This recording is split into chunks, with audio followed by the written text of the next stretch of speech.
जय हिंद दोस्तों, मैं अंकुश तोमर मैथ क्लासेस में आपका स्वागत करता हूं। क्लास स्टार्ट करने से पहले सभी दोस्त इस वीडियो को अपने दोस्तों के पास शेयर कर दीजिए ताकि आपके दोस्त भी इस वीडियो को देख पाए और पेन कॉपी लेकर बैठ जाइए, एक एक क्वेश्चन को सोल्व करने की कोशिश करिए। आज की हमारी क्लास डाउट क्लास है। जो क्वेश्चन डाउट में है आज उन्हें देखते हैं। आइए पहले क्वेश्चन में बात करते हैं। पहले क्वेश्चन में कहा है संपूर्ण पृथ्वी पर भूमि व जल का अनुपात 1:2 है तथा उत्तरी गोलार्ध में यह अनुपात 2:3 है।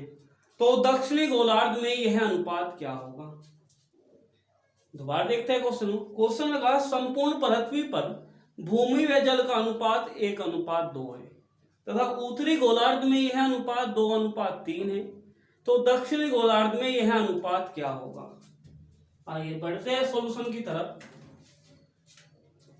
इसने कहा संपूर्ण पृथ्वी पर, जो पृथ्वी है संपूर्ण, तो संपूर्ण पृथ्वी पर जो भूमि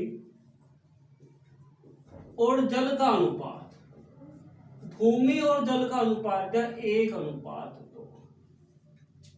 जो उत्तरी गोलार्ध है, उत्तरी गोलार्ध में भूमि और जल का अनुपात दिया 2:3। अगर ये संपूर्ण पृथ्वी ये है तो ये उत्तरी गोलार्ध, ये दक्षिणी गोलार्ध। तो देखो संपूर्ण पृथ्वी पे दिया 1:2 और उत्तरी गोलार्ध पे दिया 2:3। तो यूनिट देखो कितनी होगी, 2 और 1 3 और 3 और 2 5। ये 3 यूनिट और ये हो गए 5 यूनिट। तो 3 यूनिट और 5 यूनिट का मल्टीपल निकालो। तो 5 दिया 15। अगर 15 यूनिट ये है तो 15 यूनिट ये होगा। कुल कितना होगा? 15 15 30। कुल कितने हैं? कुल है 3। तो 30 वैल्यू है 3 की, 1 की निकाल दो। 1 यूनिट बराबर कितना आ गया? 10। तो 1 यूनिट की वैल्यू जब 10 है तो 10 एकम 10, 10 एकम 10 और 10 दूनी 20। तो संपूर्ण पृथ्वी का भूमि और जल का अनुपात आ जाएगा 10 और 20। अगर भूमि 10 है तो जल होगा 20। अब उत्तरी गोलार्ध में कितने हैं? 15। लेकिन यहां कितनी थी? 5। तो 15 वैल्यू है 5 की, तो 1 यूनिट बराबर कितना होगा? तो 5 दिया 15। तो उत्तरी गोलार्ध कितना होगा? जब 1 यूनिट की वैल्यू 3 है तो 2 की कितनी होगी? 6 और 3 की 3 दिया 9। तो उत्तरी गोलार्ध में आ जाएगा 6:9। तो संपूर्ण पृथ्वी पे है 10:20, इस पे है 6:9। अगर संपूर्ण में से उत्तरी गोलार्ध घटा दूं तो दक्षिणी गोलार्ध बचेगा। तो 10 में से 6 गए 4 और 20 में से 9 गए 11। तो ये इसका मतलब जो दक्षिणी गोलार्ध होगा, दक्षिणी जो गोलार्ध होगा उस पर अनुपात, भूमि और जल का अनुपात 4:11 होगा। यही हमारा आंसर। क्योंकि संपूर्ण पृथ्वी पर 1:2 दिया, उत्तरी गोलार्ध पर 2:3। तो ये होगी 3 यूनिट, ये होगी 5। तो 3 और 5 का मल्टीपल होगा 15। अगर उत्तरी गोलार्ध 15 है तो दक्षिणी गोलार्ध भी 15 होगी। लेकिन टोटल कितना? 15 15 30। तो टोटल में वैल्यू निकाल लो। तो 30 वैल्यू है 3 की, 1 की कितनी आ गई? 10। जब 1 की 10 है तो 2 की कितनी होगी? 20। संपूर्ण पृथ्वी भूमि और जल 10 20 होगा। लेकिन जो उत्तरी गोलार्ध पर, उत्तरी गोलार्ध कितना है? 15। लेकिन यहाँ कितना हो? 5। तो 15 वैल्यू है 5 की, 1 की कितनी आ गई? 3। तो 3 दूनी 6 और 3 तिया 9। तो उत्तरी गोलार्ध पर आ गए भूमि और जल 6 और 9। जब 10 है तो 10 संपूर्ण में से उत्तरी गोलार्ध घटा दूं तो दक्षिणी गोलार्ध बचेगा।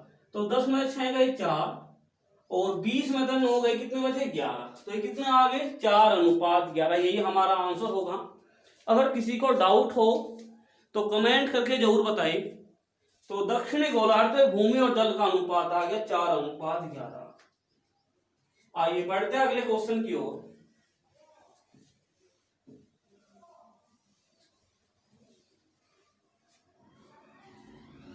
अगले क्वेश्चन में कहा है 8 लगातार विषम संख्याओं का औसत 80 है तो सबसे बड़ी संख्या क्या है? क्वेश्चन में कहा 8 लगातार विषम संख्याओं का औसत 80 है, तो सबसे बड़ी संख्या क्या है? देखो क्वेश्चन करने के दो तरीके हैं, या तो 8 संख्या मान लो, 1 1 2 3 4 5 6 7 और 8। 4 संख्या ये होगी, 4 ये तो औसत होगा बीच में, क्योंकि औसत हो हमेशा बीच का, ये 80 है। तो बड़ी संख्या क्या होगी? विषम संख्या, ये 81 81 2 83 83 2 85 और 85 2 87। तो सबसे बड़ी संख्या क्या आई? हमारी आई 87। या तो ऐसे निकालना, लेकिन अगर इसे तो 8 संख्या दी, अगर 20 दे देता, 25 देता, 100 देता क्वेश्चन में, तो तब ज्यादा लेंथी होता। तो ध्यान रखो, जितनी संख्या सम हो या विषम, क्वेश्चन में बात करें, क्वेश्चन पे सम संख्याओं पे बात करें या विषम संख्याओं पे बात करें, जितनी संख्या हो, संख्या कितनी है? 8, कुल संख्याओं में से 1 घटाओ, कितना बचा? 7। तो सबसे बड़ी संख्या बराबर, सबसे बड़ी संख्या बराबर औसत में जोड़ दो, 80 और 7 कितना हो गया? 87। अगर पूछता सबसे छोटी संख्या क्या है, सबसे छोटी संख्या, बड़ी संख्या में जोड़े छोटी संख्या घटाएंगे, तो 80 - 7 कितना हो गया? 73 आंसर। तो सबसे छोटी संख्या होगी 73, सबसे बड़ी संख्या होगी 87। यहाँ देख लो, ये 79, ये कितना? 77, ये कितना? 75, ये कितना? 73। सबसे छोटी संख्या होगी 73, सबसे बड़ी संख्या होगी 87। यहाँ तक कोई डाउट हो तो कमेंट करके जरूर बताइए, और क्वेश्चन को जल्दी से जल्दी नोट करें।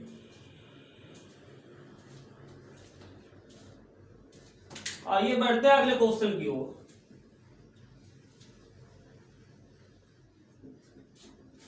अगले क्वेश्चन में कहा है, एक पाइप किसी टैंक को 20 मिनट में भर सकता है और दूसरा पाइप उसी टैंक को 30 मिनट में खाली कर सकता है। अगर इनको बारी बारी से चलाया जाए तो टैंक कितनी देर में भर जाएगा? क्वेश्चन में कहा है, एक पाइप किसी टैंक को 20 मिनट में और दूसरा पाइप उसे 30 मिनट में खाली कर सकता है। यदि इन्हों एक बारी बारी से चलाया जाए तो टैंक कितने समय में भर जाएगा? आइए देखते हैं। अगर पहला पाइप ए है, ए भर रहा है कितने में? 20 मिनट में। दूसरा पाइप बी है, बी खाली कर रहा कितने में? 30 मिनट में। तो एलसीएम कितना आया 20 और 30 का? 60। यानी 20 या 60, 30 दूनी 60। यदि ए 1 मिनट में 3 लीटर पानी दे रहा तो बी 1 मिनट में कितना पानी निकाल रहा? 2 लीटर। तो पहले मिनट ये चला तो दूसरे मिनट ये चला होगा, ये पानी निकाल रहा, ये पानी भर रहा, तो एक और एक कितने होंगे? 2 मिनट।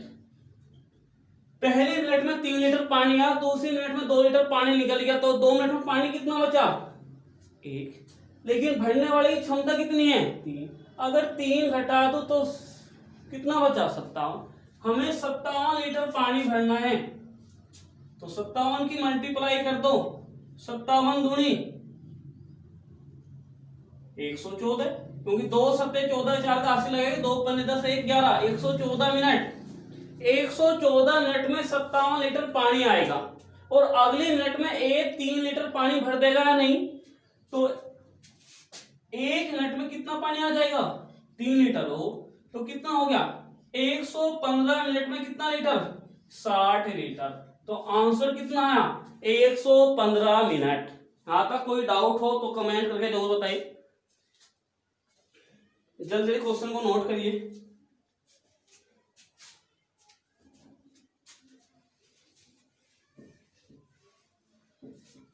आइए बढ़ते हैं अगले क्वेश्चन की ओर। अगले क्वेश्चन में कहा है, यदि 7 लगातार सम संख्याओं का औसत 84 है तो पहली संख्या तथा आखिरी संख्या का अंतर ज्ञात करो।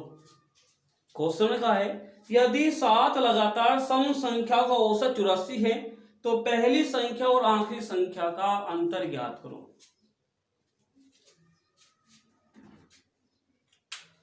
आइए बढ़ते हैं। ऐसे भी मान सकते हैं, अगर 7 संख्याओं का औसत कितना दिया? 84 है। तो 7 संख्या है, 1 हटा दो, कितना बचा? 6। तो बड़ी संख्या निकाल लो। तो बड़ी संख्या बराबर 84, ऐड कर दो, 84 प्लस 6 कितना आ गई? 90। छोटी संख्या निकाल लो। छोटी संख्या बराबर घटा दो 84 माइनस 6 कितना बचा? 78। तो अंतर कितना आया? तो बड़ी संख्या में छोटी संख्या का अंतर ज्ञात, तो अंतर कितना आया? 90 में से 78 गए, कितना आया? 12। एक तो ऐसा कर सकते हैं, या ध्यान रखो अगर ऐसा नहीं करना, मैंने बताया था जो भी संख्या होगी, सम हो या विषम हो,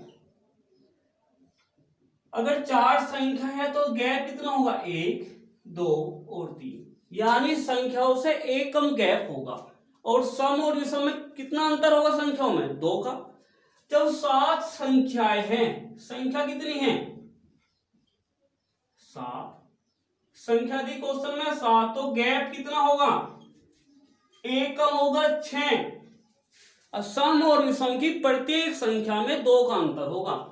जैसे सम संख्या होगी 2, 4, 6, 8, विषम संख्या होगी 3, 5, 7, 9, ऐसे। जब 2 का अंतर है तो 2 की मल्टीप्लाई कर दो, 6 दूनी 12, तो अंतर बराबर, अंतर कितना आ गया? 6 दूनी 12, तो अंतर आ गया 12 का।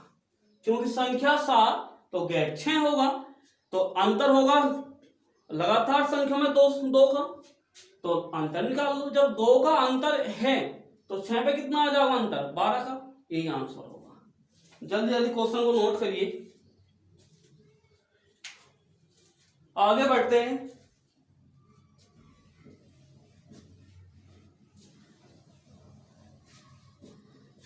अगले क्वेश्चन में कहा है एक ट्रेन में 23 डिब्बे हैं, प्रत्येक डिब्बे की लंबाई 49 मीटर है। यदि ट्रेन एक खंबे को 115 सेकंड में पार करती है, यदि 9 डिब्बे अलग कर दिए जाए तो बाकी 14 डिब्बों की ट्रेन खंबे को कितने समय में पार करेगी? जल्दी जल्दी पेन चलाइए। क्वेश्चन में कहा है एक ट्रेन में 23 डिब्बे हैं, प्रत्येक डिब्बे की लंबाई 49 मीटर है। यह ट्रेन एक खंबे को 115 सेकंड में पार करती है। यदि 9 डिब्बे अलग कर दिए जाए तो बाकी 14 डिब्बों की ट्रेन खंबे को कितने समय में पार करेगी? आइए देखते हैं। देखो इसके बाद 23 डिब्बे, जो 23 डिब्बे है कि ट्रेन एक खंबे को कितने समय में पार करेगी? 115 सेकंड में। 115 सेकंड में पार कर रही है, तो एक डिब्बे को मैं कितना समय लगेगा? 115 बटे 23, 23 पंजे 115, यानी कि 5 सेकंड। इस प्रकार 9 डिब्बे अलग कर दिए, डिब्बे कितने बचेंगे? 14। तो 14 डिब्बे को कितने समय लगेगा? तो 14 गुणा 5, 14 पंजे 70 सेकंड, यही हमारा आंसर होगा। ज्यादा डीपली क्वेश्चन लाने की कोई जरूरत नहीं है, आसान क्वेश्चन है बिल्कुल। जल्दी जल्दी क्वेश्चन को नोट करिए और आगे बढ़िए। आगे चलते हैं।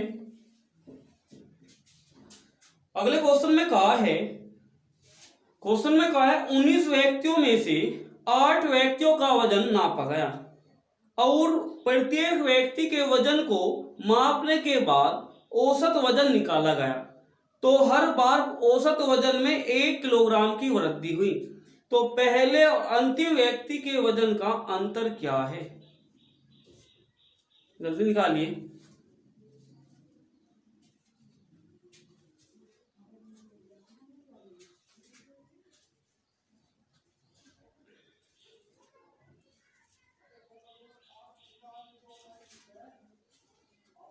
आइए बढ़ते हैं। इसमें कहा 19 व्यक्ति है, 8 व्यक्तियों का वजन मापा गया, तो व्यक्ति कितने थे? 8, तो गैप कितने हो गए? 8 व्यक्ति है तो गैप 1 कम होगा। अगर मैं कहूं वजन सम ले लो या विषम ले लो, अगर सम लो 2, 4, 6, तो अगर ये देखें औसत वजन निकाले, इसका कितना आ गया? 3, इसका कितना आया? 5, तो कितने की वृद्धि हुई? 1 की वृद्धि हुई या नहीं? लेकिन गैप कितने का था? 2 का। औसत वजन में 4 से 6, अगर 4 6 है तो औसत वजन में कितना हुआ? 5। तो कितने की वृद्धि हुई? 4 से 5 या 5 से 6, 1 की हुई। अगर विषम लेवे तो औसत निकाल ले, ये 2, ये कितना? 4। तब भी यहां से यहां तक आने में 1 की वृद्धि हुई या नहीं? क्वेश्चन में ये कहा औसत वजन में 1 किलोग्राम की वृद्धि हुई। जब 1 किलोग्राम की वृद्धि, लेकिन अंतर कितने का है? 2 का। तो 7 दूनी 14। तो पहले और आखिरी व्यक्ति के वजन का जो अंतर होगा वो अंतर होगा 14 किलो। यहां तक कोई डाउट हो तो कमेंट करके जरूर बताइए और जल्दी जल्दी क्वेश्चन को नोट करिए।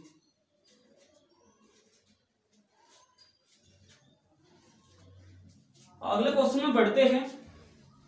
बहुत बेहतरीन क्वेश्चन है। अगले क्वेश्चन में कहा है एक टैंक में 8 पाइप जुड़े हुए हैं जिनमें से कुछ भरने वाले हैं तथा कुछ खाली करने वाले हैं। यदि भरने वाले पाइप 8 घंटे में भर देते हैं और खाली करने वाले पाइप 6 घंटे में खाली कर सकते हैं। यदि सभी पाइप को एक साथ खोल दिया जाए तो टैंक 8 घंटे में भर जाता है। तो बताइए कि कितने भरने वाले था कितने खाली करने वाले पाइप है। अगले क्वेश्चन में कहा है कि एक टैंक में 8 पाइप जुड़े हैं जिनमें कुछ पाइप भरने वाले था कुछ खाली करने वाले हैं। भरने वाला पाइप 8 घंटे में भर सकता है और खाली करने वाला पाइप 6 घंटे में खाली कर सकता है। यदि सभी पाइप को एक साथ खोल दिया जाए तो टंकी 8 घंटे में भर जाती है। तो बताइए कितने पाइप भरने वाले तथा खाली करने वाले हैं। आइए बढ़ते हैं क्वेश्चन की तरफ। इसने कहा 8 पाइप है, जो भरने वाला जो है उस अलग है 8 घंटे। 8 घंटे में भर सके एक पाइप और खाली 6 घंटे में हो सके। तो क्षमता निकालो। 8 तिया 8 और 6 का एलसीएम 24। 8 तिया 24, 6 चौक 24। अगर भरने वाला पाइप 3 लीटर पानी दे रहा हो तो खाली करने वाला पानी कितना निकाल रहा? 4 लीटर। इसने कहा तो टंकी सभी पाइप को एक साथ खोल दिया जाए तो टंकी 8 घंटे में भर जाती है। लेकिन पानी कितना भरना? 24 लीटर। घंटे कितने लग रहे? 8। तो यानी 3 गुना, यानी 1 घंटे में जब 8 या 24 यानी 1 घंटे में 3 लीटर पानी आ रहा होगा। नहीं, एलिगेशन सबसे बेस्ट मेथड है, एलिगेशन लगा लो। अगर मैं मानू सब 8 के 8 पाइप भरने वाले हैं, 8 के 8 पाइप भरने वाले हैं, लेकिन एक पाइप कितना पानी दे रहा? 3। तो 8 या 24। अगर सारे पाइप भरने वाले हैं तो पानी कितना आएगा? 24। फिर मैं मान लू सारे पाइप 8 के 8 पाइप खाली कर रहे, तो खाली कितना हो रहा है 1 मिनट में? 1 घंटे में 4 लीटर। तो 8 चौक 32 खाली हो रहा होगा। लेकिन औसत कितना पानी आ रहा? 3। एलिगेशन लगा लो। कितना आ गया?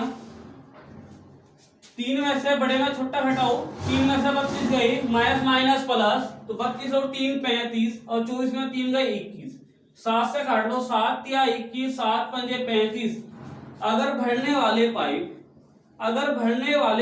5 है, भरने वाले पाइप 5 है तो खाली करने वाले पाइप कितने हो गए? खाली करने वाले पाइप कितने हो गए? 3। कुल कितने हो गए? 5 और 3 8। 8 ही पाइप का था। दोबारा देखो, इसने कहा एक पाइप 8 घंटे में भर सकता है, दूसरा जो खाली करने वाला पाइप है वो 6 घंटे में खाली कर सकता है। तो 8 और 6 का एलसीएम 24। तो कुल टैंक की क्षमता आ गई 24 लीटर। तो 8 या 24, 6 चौक 24। तो 1 घंटे में यहाँ 3 लीटर पानी आ रहा होगा और ये 4 लीटर पानी बाहर निकाला।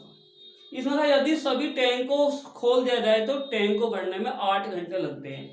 8 घंटे लग रहे हैं, लेकिन पानी कितना है? 3 गुना। जब क्षमता 3 गुना है तो 1 घंटे में कितना लीटर पानी आ रहा होगा? 3 लीटर पानी आ रहा होगा। तो सबसे बेस्ट मेथड है एलिगेशन लगाओ। मैं मान लो सारे पाइप भरने वाले हैं। जब सारे पाइप भरने वाले तो पानी कितना भर रहा है 1 घंटे में? 3। एक पाइप 3 लीटर भर रहा तो 8 पाइप कितने भरेंगे? 24 लीटर। एक पाइप यहाँ 4 लीटर निकाला तो 8 पाइप कितना निकालेगा? 8 चौक 32। ओवरऑल कितना आ रहा? 3। एलिगेशन लगा दो। ये 32 और 3 35, 24 में 3 गई 21, तो 7 या 21, 7 पंजे 35। अगर भरने वाले पाइप 5 है तो खाली करने वाले पाइप कितने हो गए? 3। तो जल्दी जल्दी क्वेश्चन को नोट करिए। कोई डाउट हो तो कमेंट करके जरूर बताइए। आइए अगले क्वेश्चन में बात करते हैं।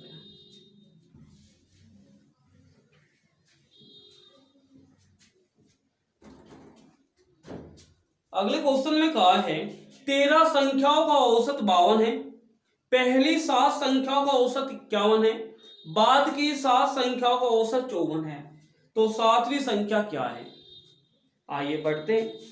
इसने कहा 13 संख्याओं का औसत, जो एवरेज है 13 संख्याओं का औसत कितना दिया? 52। जो प्रथम 7 संख्याएं हैं उनका औसत दिया 51 और बाद की 7 संख्याओं का औसत दिया कितना? 54। तो 7वीं संख्या क्या है? तो 7वीं संख्या क्या है? अब देखो औसत कितना कम हुआ?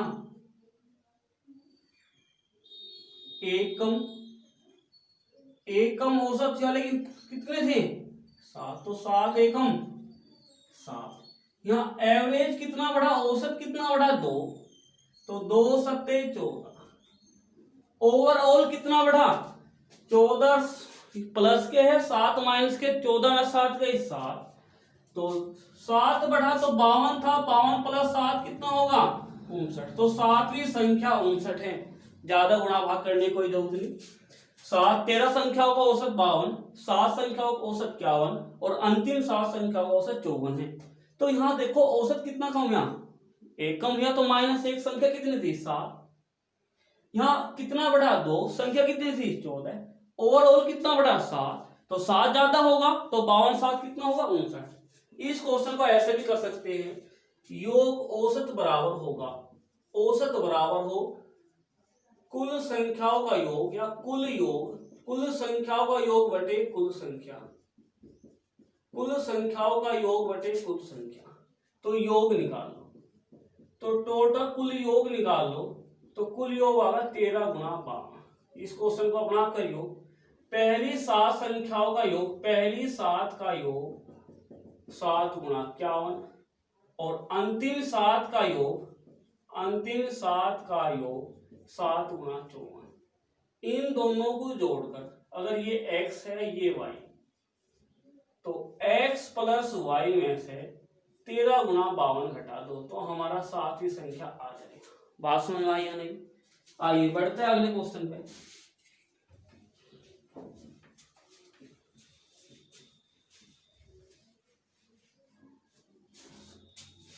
अगले क्वेश्चन में कहा है ताजे फलों में 68% पानी है और सूखे फलों में 20% पानी है, तो 100 किलोग्राम ताजे फलों से कितने सूखे फल प्राप्त किए जा सकते हैं? अब ये ताजे फल और ये सूखे फल, इनमें कहा जो पानी है, ताजे फलों में पानी 68% है और सूखे फलों में 20% है। फल अपने में 100% होगा, जब पानी 68% है तो दूध कितना बचा? तो 100 में से 68 के कितने बचे? 32। लेकिन इसमें 20% पानी है तो 100 में से 20 के कितने बचे? 80। तो इस परसेंटेज का रेशो निकालो, तो 16 दूनी 32, 16 पंजे 80, यानी कितना? 2/5। लेकिन जो टोटल क्वांटिटी होगी वह इनकी उल्टी होगी, यानी 5/2। अगर ताजे फल 5 है तो सूखे फल 2 हो गए। इसने कहा ताजे फल 100 किलोग्राम है, तो इसका कितने गुना है? 20 गुना है नहीं, क्योंकि 20 पंजे 100, तो इसका भी 20 गुना कर दो, तो 20 दूनी 40। तो यानी सूखे फलों की जो संख्या है, जो 100 किलोग्राम से सूखे फल 40 किलोग्राम खरीदे जा सकते हैं। यही हमारा आंसर होगा। इस क्वेश्चन को 2-3 तरीके से और कर सकते हैं, अनुपात से भी कर सकते हैं, तो करके देखियो। अगले क्वेश्चन में बात करते हैं।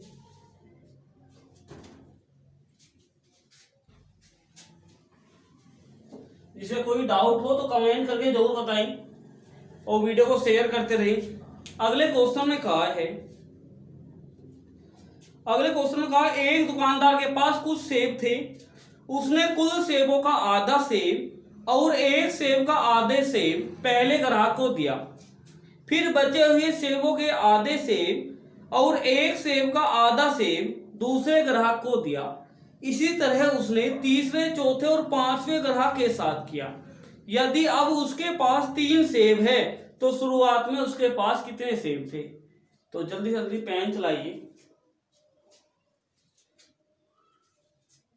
क्वेश्चन में कहा एक दुकानदार के पास कुछ सेब थे, उसने पहले ग्राहक को कुल सेब का आधा सेब और एक सेब का आधा सेब दिया और दूसरे ग्राहक को सेबों का आधा सेब और एक सेब का आधा सेब दिया। इसी प्रकार उसने तीसरे, चौथे और पांचवें ग्राहक के साथ किया।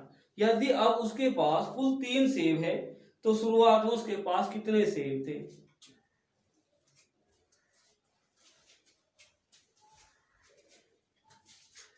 क्वेश्चन में ज्यादा कुछ है नहीं, इसमें तो 5 ग्राहक है तो 5 ग्राहक कर लो। 1 2 3 4 5। अब कितने पास है उसके? 3 सेब है। उसने कुल सेब का आधा और एक सेब का आधा सेब दिया, तो पीछे से चलो और दोगुना करते रहो। 3 का दोगुना 6 और एक का आधा, अगर आधे सेब का दोगुना करें कितना आ गया? 1। 3 का दोगुना 6 और आधे सेब का दोगुना 1, 6 और 1 7। इसी प्रकार 7 का दोगुना 14 और आधे सेब का दोगुना कितना करेंगे? 1, 14 और 1 15। इसी प्रकार इधर 15 का दोगुना 15 दूनी 30 और आधे सेब का दोगुना 31। इसी प्रकार इधर 31 का दोगुना 62 और आधे सेब का कितना? एक दोगुना कितना होगा? 62 और 1 63। तो ये कितना हो गया? 63 का दोगुना 126 और आधे सेब का दोगुना 1, 126 और 1 127। तो उसके पास कुल कितने सेब थे? 127। चाहे आगे से चेक कर सकते हो उस क्वेश्चन को। यहां तक कोई डाउट हो कमेंट करके जरूर बताइए। उसके पास 3 सेब थे, पीछे चलो, पहले आधा कर रहा था, अब दोगुना करते रहो। तो 3 का दोगुना 6 और आधे सेब का दोगुना करेंगे, आधे सेब का दोगुना करेंगे तो कितना हो गया? 1, 6 और 1 7। तो 7 का दोगुना 14 और आधे का दोगुना 1, 14 और 1 15। 15 का दोगुना 30 और 1 कितना हो? 31। 31 का दोगुना 62, 62 1 63।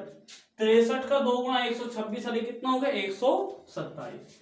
यहां तक कोई डाउट हो तो कमेंट करके जरूर बताइए। आगे चलते हैं और वीडियो को शेयर करते रहिए। क्वेश्चन में कहा है एक हॉस्टल में 35 छात्र हैं, यदि 7 छात्र और आ जाते हैं तो प्रतिदिन का कुल खर्च 42 रुपए बढ़ जाता है, जबकि प्रति छात्र 1 रुपया कम हो जाता है। तो मैच का प्रारंभ जो ओरिजिनल जो कुल खर्च कितना था? तो मैच का प्रारंभ खर्च कितना था? एक हॉस्टल में 35 छात्र थे, 7 छात्र और आ जाते हैं तो प्रतिदिन का खर्च 42 रुपये बढ़ जाता है, लेकिन प्रति छात्र 1 रुपया कम हो जाता है। तो प्रारंभिक छात्र कितना है? बेहतरीन क्वेश्चन है बिल्कुल। आइए देखते हैं। इसमें 35 छात्र थे, 7 छात्र और आ जाए तो कितने हो जाओगे? 42। यदि पहला खर्च जो x था, पहला खर्च x था, तो अब कितना है? 1 कम है, x -1। तो करो, ये होगा 35x, ये होगा 42 x -1। लेकिन जो प्रतिदिन का खर्च कितना बढ़ रहा? 42 रुपए। तो ये दोनों इक्वल इसके हो गए। ये होगा 35x प्लस 42 बराबर 42x माइनस 42। इधर ले आओ, 7x बराबर 42 42 कितने हो गए? इधर ही प्लस 42 बाई 84, तो माइनस से माइनस खत्म, 12 सत्ते 84। तो x बराबर कितना आ गया? 12। तो कुल खर्च पहले कितना था? 35x। तो कुल खर्च बराबर 35 गुणा 12 पंजे 60, 80 लगे 6, 12 से 36 और 6 कितने होंगे 420। हाँ, तो कोई डाउट हो तो कमेंट करके बताइए। अगर इस तरीके से क्वेश्चन को नहीं करना, आगे बढ़ते हैं। अगर क्वेश्चन को ऐसे नहीं करना तो दूसरा तरीका देखो।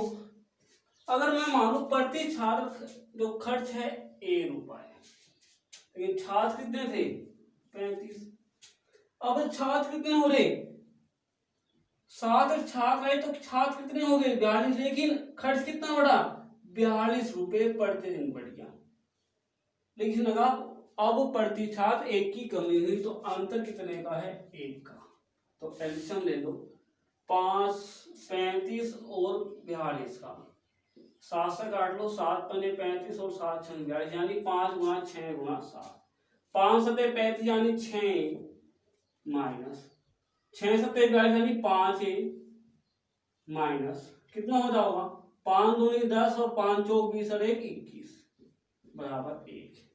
ए माइनस 210 बराबर 5 गुणा 6 गुणा 7, या ए माइ बराबर इधर माइनस का उधर जाएगा प्लस का, कितना हो गया 5 छंग 30, 30 से 210, इधर माइनस का उधर जाएगा प्लस का, यानी 210, कितना आ गया 420 रुपये। यहाँ तक कोई डाउट हो तो कमेंट करके बताए। अगले क्वेश्चन में देखते हैं। इसने कहा 35 छात्र थे, छात्र कितने थे 35 थे, तो छात्र कितने थे पहले 35, छात्र पहले 35 थे, लेकिन अगर मैं मानू इन छात्रों का औसत x है, तो अब छात्र कितने आए 7 छात्र और आए, जिससे प्रतिदिन 42 रुपए बढ़ गया। 7 छात्र आने से 42 रुपए बढ़ रहे हैं, तो एक छात्र से कितने बढ़ रहे हैं 7 छंग 42, मतलब एक छात्र का औसत 6 होगा, तो औसत इनका 6 है। लेकिन जो ओवरऑल है प्रति छात्र 1 रुपया कम हो रहा है, तो 1 रुपया कम हो रहा है, एलिगेशन लगा दो। तो इसमें से कितना का x में से बड़े में छोटा का x में से x -1 घटाएंगे तो x से x खत्म, तो 1 बचा। इसमें से घटाएंगे x -1 से 6 घटाएंगे, 6 और 1 7, यानी x -7। जो रेशो ऊपर होगा वही नीचे होगा, 7 एकम 7, 7 पंजे 35, मतलब अगर ये 1 है तो ये भी ये 5 होगा, 1 बराबर 1 तो ये इसके बराबर, तो x बराबर 7 और 5 कितना हो गया 12। तो पहला कितना था 35, तो कुल खर्च कितना आ गया, कुल खर्च बराबर पहले कितना था 35x, तो 35 गुणा 12, 12 पंजे 60, 12 36 और 6 कितने हो गए 42, यानी कुल खर्च कितना था 420। यहाँ तक बात समझ में आई या नहीं। देखो छात्र थे 35, हमने मान लिया जो खर्च है x है, लेकिन 7 छात्र है जिसके आने से 42 रुपए बढ़े, तो 42 रुपए बढ़े, लेकिन एक छात्र का औसत कितना आया 7 छंग 42, यानी 6 रुपए, मतलब एक छात्र के आने से 6 रुपए बढ़े। यहाँ x रुपए औसत था, यहाँ 7 का औसत कितना 6, लेकिन ओवरऑल 1 की कमी हुई तो x -1 हो गया। बड़े में छोटा घटाओ तो x में से x -1 का 1, तो x -1 से 6 का, तो 6 और 1 7, लेकिन जो रेशो ऊपर होगा वो नीचे होगा, तो 7 एकम 7 पहले 35, मतलब ये 1 है तो ये 5 होगा, तो बराबर टेक दो 7 और 5 12, कुल खर्च 35x था, तो 35 गुणा 12 यानी 420। यहाँ तक बात समझ में आई या नहीं, आगे बात करते हैं। देखो इसमें कहा क्वेश्चन में 35 छात्र थे, जिससे 7 छात्र आ गए, तो छात्र कितने हो गए 42, तो जिससे प्रतिदिन जो खर्च हुआ 42 रुपए हो गया। प्रतिदिन जो खर्च है 42 रुपए बढ़ा, लेकिन प्रति छात्र कितना हो गया 1 की कमी हुई। देखो 42 रुपए बढ़ने पे 1 की कमी, अगर ये 42 ना बढ़ते तो 1 की कमी और होती। देखो 35 छात्र थे, 7 छात्र आए कितने हो गए 42, प्रतिदिन जो खर्च बढ़ा 42 रुपए बढ़ा, लेकिन औसत में 1 की कमी हुई। अगर 42 रुपए की वजह से 42 रुपए बढ़े तब 1 की कमी हुई, अगर ये 42 रुपए ना बढ़ते तो 1 की कमी और होती, तो और कितनी कमी होती, 2 की। तो यहाँ भी एलिगेशन लगा सकते हैं, जब 2 की को कमी हुई और तो 35 और 42 का एलसीएम ले लो, कितना आ गया 210, कितना आ गया 210, 5 छंग 30, कितना आ गया 6, कितना आ गया 5, 35 सिक्का 210, 42 पंजे 210। अब देखो ओवरऑल कितनी कमी हुई, 1 की, लेकिन अगर 42 ना बढ़ते तो कितनी कमी होती, 2 की। 2 की कमी करने की क्या दुगुना कर दो, यानी 210 गुना 420। यहाँ तक कोई डाउट है या नहीं? आज के लिए इतना ही। जो भी क्वेश्चन समझ में आए कमेंट करके जरूर बताइए, और वीडियो को लाइक शेयर करने ना भूलें, और चैनल को सब्सक्राइब जरूर करें, जिससे मेरी आने वाली वीडियो को देख सको। जय हिंद दोस्तों।